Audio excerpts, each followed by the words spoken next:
तर कसं काय मित्रांनो, आयो तुम्ही सगळे मजेत असाल, मजेत असलंच पाहिजे, कारण की तुम्ही आपला ब्लॉग बघता त्याचं नाव आहे नित्यरंग. तर मित्रांनो, आज आपण एक असा खास ब्लॉग घेऊन आलो आहोत. म्हणजे आता आपला बाप्पा येणार आहे, फक्त आणि फक्त 7 दिवस राहिल्यात आपल्या बाप्पाला येण्यासाठी. त्यासाठी सगळी आपले घरोघरी मखरीचं काम करतात.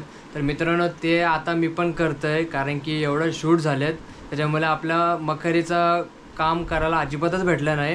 तर थोडासा वेळ काढते, त्याच्यामध्ये पण आपण शूट करणार, आपण दाखवणार आपल्या बाप्पाची यावर्षी मखर कशी असणार आहे.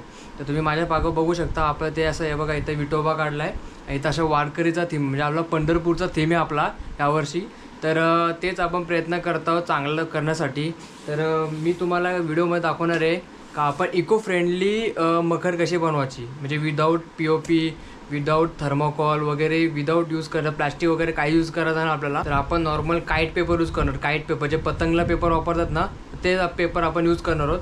तुम्ही बघू शकता आता आपला असा आहे, आपण असा या टाईपचा एक मोड बनवला आहे, त्याच्यावरती आपण काईट पेपर लावणार. ते तुम्हाला दाखवतो कसं लावायचं आहे. तोचपर्यंत लाईक करा आणि सबस्क्राईब करून ठेवा. तर मी तुम्हाला दाखवतो काय काय मटेरियल मी घेणार आहे, आणि तुम्ही पण असे व्हिडिओज बघून तुम्ही एनकरेज व्हा आणि तुम्ही पण आपल्या बाप्पासाठी मखर बनवा. तर मित्रांनो, आता आपल्याकडं आहे काईट पेपर, एवढा असा मोठा असतो, बघू शकता तुम्ही. तर हा काईट पेपरचा आपण काय करणार माहिती आहे का, असे बारीक बारीक पीसेस करायचे आपल्याला. म्हणजे आहे 4x4 सेंटीमीटर, म्हणजे इथनं 4 सेंटीमीटर आहे, इथनं 4 सेंटीमीटरचा आपण कट करायचं आहे. आणि नंतर मग आपण काय करायचं, आपण हा ग्लू आहे, तर आपण या ग्लूला असं डीप करायचं आहे. आणि याच्यामध्ये आपण आता ब्रश घेतला आहे, तर तुम्ही पेन्सिल वगैरे यूज करू शकता. तर आता आपण असा करणार आणि असा करायचा आणि एक एक करून लावायचं. तर तुम्हाला मी दाखवतो कसं कसं लावायचं आहे. तुम्ही मस्तपैकी ब्लॉगला एन्जॉय करा.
तर मित्रांनो, तुम्ही बघू शकता आपला असं काम झालेलं आहे. आता अर्धाचं काम झालेलं आहे, म्हणजे मधला पार्ट जो आहे ना, तो आपला काम झालेला आहे.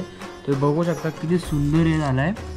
तर तुम्ही पण अशी टेक्निक यूज करून तुम्ही पण तुमच्या बाप्पाचे मस्तपैकी असं डेकोरेशन करू शकता. आता आपण पुढचे स्टेप करत जाणार आहोत मस्तपैकी. आता इथं येल्लो कलर, नंतर मग ब्लू कलर, नंतर पर्पल, लाईट ग्रीन आणि डार्क ग्रीन असं आपण आता शेड करणार आहोत.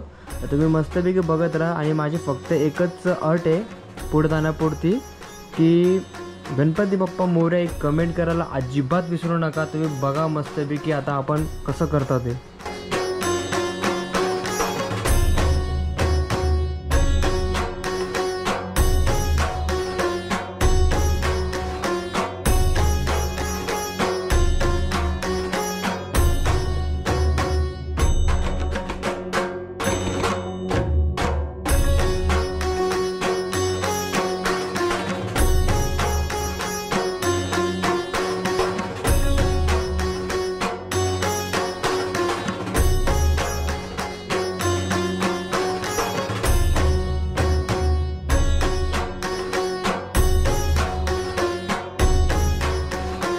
तर मित्रांनो, तुम्ही बघू शकता आपला जो फ्लावरांचा होता, जो पेपरचा काईट पेपरचा, तुम्ही बघू शकता किती सुंदर झालेला आहे. बघू शकता आता अर्धा झालेला आहे. आता आपण ब्ल्यू कलर आणि पर्पल कलरचं कॉम्बिनेशन अजून करायचं बाकी आहे. मग आपला पूर्ण रेडी होणार आणि मग आपला ब्लॉग पण पूर्ण रेडी होणार. तुम्ही बघा मग किती मस्त झाला. तुम्ही पण असं काहीतरी डेकोरेशन करू शकता. आता पुढची प्रोसेस तुम्ही बघत राहा.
तर मित्रांनो तुम्ही बघू शकता आपला जी मकर आहे ती आता रेडी झालेली आहे. असं तुम्ही डिझाईन करू शकता. आता ती डिझाईन बघा कशी सुंदर दिसते आणि त्या लाईटच्या इफेक्टमध्ये तर अजून भारी दिसणार आहे. आता बघू शकता आपला कॉम्बिनेशन येल्लो, पोपटी कलर, नंतर डार्क ग्रे, नंतर ब्ल्यू आणि पर्पल असा आपण कॉम्बिनेशन ठेवला आहे. तुम्ही तुमच्या हिशोबाने पण कॉम्बिनेशन ठेवू शकता. बघू शकता की सुंदर दिसते. तर मित्रांनो हा होता आपला आजचा ब्लॉग. तर तुम्हाला व्हिडिओ कशी वाटली तर तुम्ही कमेंट करा आणि गणपती बाप्पा मोरया कमेंट करायला अजिबात विसरू नका. तर मित्रांनो ही आपली होती इको फ्रेंडली गणपतीची मखर. तुम्ही पण अशाच्या मखर तुमची बाप्पासाठी करू शकता, तुमच्या बाप्पासाठी. तर अशाचे कंटेंट आपल्याला या चॅनलवर बघायला भेटणार आहेत. तर मित्रांनो लाईक नसेल केलं लाईक करा, सबस्क्राईब पण करून ठेवा. तर गणपती बाप्पा मोरया. Bye bye.